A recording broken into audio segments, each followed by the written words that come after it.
नमस्ते अनि हार्दिक स्वागत गर्न चाहन्छु। म तपाईहरुको आफ्नै साथी सुभाष लामा हाम्रो यस YouTube च्यानल लिटिल बिट ट्यालेन्टको साथमा। साथीहरु, सधैँझै आज पनि तपाईहरुको निम्ति मैले निकै नै महत्त्वपूर्ण र विशेष किसिमको भिडियो लिएर आएको छु। मलाई आशा छ तपाईहरुले मेरो भिडियो हेर्नु भएर केही कुरा सिक्नु भएको छ, केही कुरा सिकिसक्नु पनि भएको छ। पक्कै पनि मेरो भिडियो तपाईहरु हेर्दै हुनुहुन्छ भने केही न केही सिक्ने उद्देश्यले हेर्दै हुनुहुन्छ। मैले भन्ने गरेको छु साथीहरु, मेरो भिडियो चाहिँ विशेष गरी तपाईहरुकै समस्याको समाधानसँग सम्बन्धित रहेर बन्ने गर्दछ। साथीहरु, कृपया यस्तै खालको भिडियोहरु यदि तपाईहरु निरन्तर रूपमा हाम्रो यस YouTube च्यानलमा चाहनुहुन्छ भने आजै हाम्रो यस YouTube च्यानललाई सब्स्क्राइब गरेर नजिकै रहेको बेल आइकनलाई थिच्न नबिर्सनुहोला। र साथै तपाईहरुले मेरो भिडियो अझै राम्रो बनोस् जस्तो लाग्छ भने कृपया मेरो भिडियोमा भएका र मैले गर्दाखेरि मैले सिकाउँदाखेरि गरेका केही कमी कमजोरीहरु छ भने कृपया त्यसलाई टिप्पणी गरेर कमेन्ट गरिदिनु होला। र तपाईहरुकै कमेन्टले गर्दाखेरि, तपाईहरुकै लाइकले गर्दाखेरि म आगामी दिनहरुमा अझ राम्रो भिडियोहरु तपाईहरुको निम्ति ल्याउन सक्ने छु। वेल, अब भने धेरै ढिला नगरौं, भिडियोलाई सुरु गरौं। आउनुस् सुरु गरौं।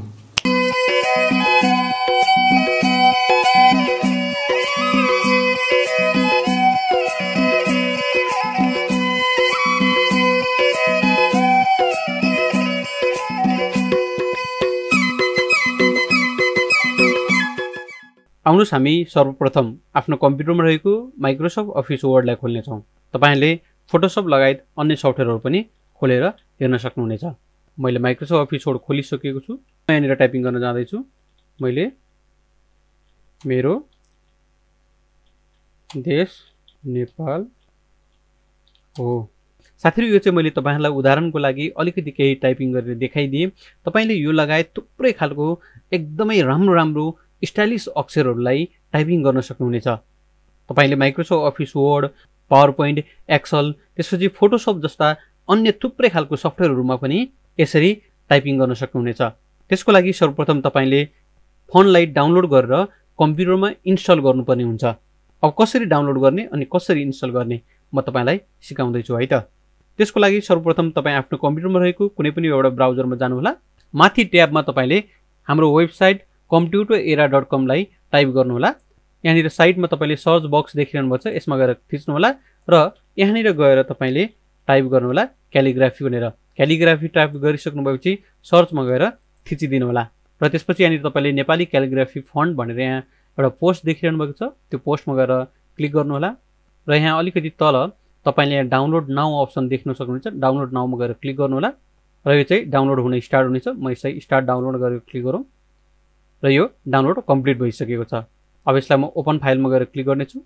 अर्थात् तपाईको कम्प्युटरमा कहाँनिर गएर डाउनलोड भयो त्यहाँबाट तपाईले डाइरेक्ट नै हेर्न सक्नुहुनेछ। सो मेरो कम्प्युटरमा चाहिँ यहाँनिर क्यालिग्राफी फन्ट भन्ने यहाँ देखिरहनु भएको छ। यसलाई अब म कपी गरेर अगाडि डेस्कटपमा लाने छु।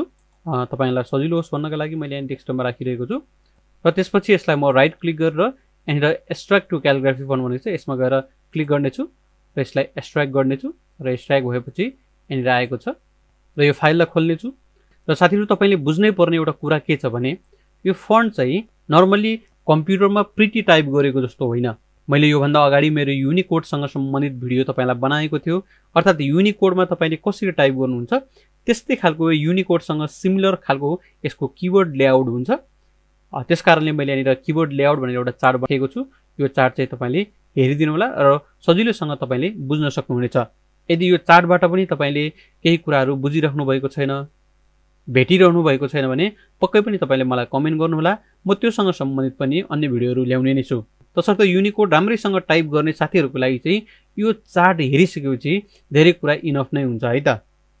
सो यो चार्ट हेरिदिनु होला र फन्टहरुको कलेक्सन चाहिँ यहाँ साइडमा तपाईले देखिरहनु भएको छ। यसलाई खोलिदिउँ र यो सबै फन्टलाई चाहिँ कन्ट्रोल ए गरेर सिलेक्ट गर्ने छु म र राइट क्लिक गरेर इन्स्टल फर अल युजर्स अथवा इन्स्टल गर्ने छु। म यहाँनिर इन्स्टल फर अल युजरमा गएर क्लिक गर्ने छु र मेरो कम्प्युटरमा चाहिँ यो अलरेडी इन्स्टल भइसकेको कारणले यो अलरेडी छ है भनेर भनिरहेको छ। तसर्थ म यहाँनिर टिक मार्क गरेर यस गर्ने छु र यो सबै फन्ट यहाँनिर कम्प्युटरमा सजिलोसँग इन्स्टल भइसकेको छ र अब यसलाई म क्लोज गर्ने छु।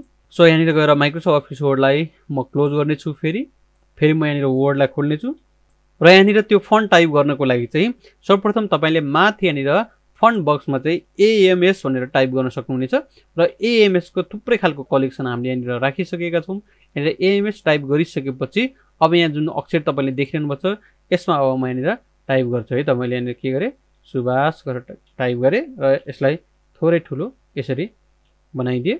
यो रेड कलरलाई हटाइदिउँ राइट क्लिक गरेर।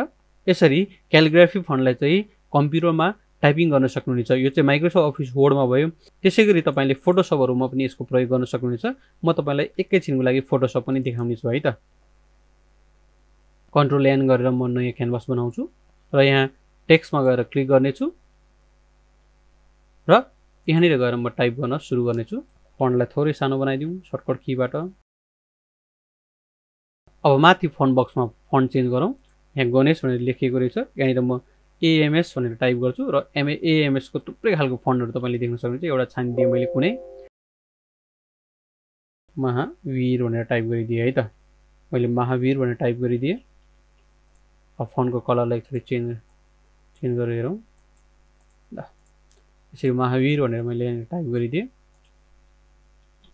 महावीर हुन्छ होला सायद, वीर होइन महावीर हुन्छ है। यसरी मैले महावीर भनेर टाइप गरिदिएँ र तपाईँले एएमएस को अन्य फन्टहरू पनि यहाँनिर गएर या माथि गएर तपाईँले चेन्ज गर्न सक्नुहुन्छ। मैले यहाँनिर चेन्ज गरिरहेको छु। चेन्ज गरेपछि यता साइडमा हेर्नु होला। यसलाई थोरै यता माथि लगिदिएँ तपाईँलाई सजिलो होस् भनेर। म यहाँ माथि जान्छु। चेन्ज गरेँ मैले किबोर्डको डाउन एरो थिचेर मैले चेन्ज गरेर हेरिरहेको छु। हेर्नुहोस् त यसरी तपाईँले स्टाइलिस फन्टहरूमा चाहिँ तपाईँले टाइप गर्न सक्नुहुनेछ। वेल साथीहरु, आजको भिडियो तपाईलाई कस्तो लाग्यो? भिडियो पक्कै मन परेको होला र यो क्यालिग्राफी फन्ट चाहिँ युनिकोडसँग एकदमै सिमिलर छ। यदि तपाईलाई केही कन्फ्युजन छ भने पक्कै पनि मलाई सोध्नु होला। म यसको लेआउटसँग सम्बन्धित सम्पूर्ण जानकारी, यसको लेआउटसँग सम्बन्धित भिडियो अर्को पटक ल्याउने नै छु। तर कमेन्ट चाहिँ अवश्य गर्नु नै होला है त। आजको लागि पनि तपाईहरुको माझबाट म तपाईहरुको आफ्नै साथी सुभाष छुटिन चाहन्छु। हस्त नमस्ते।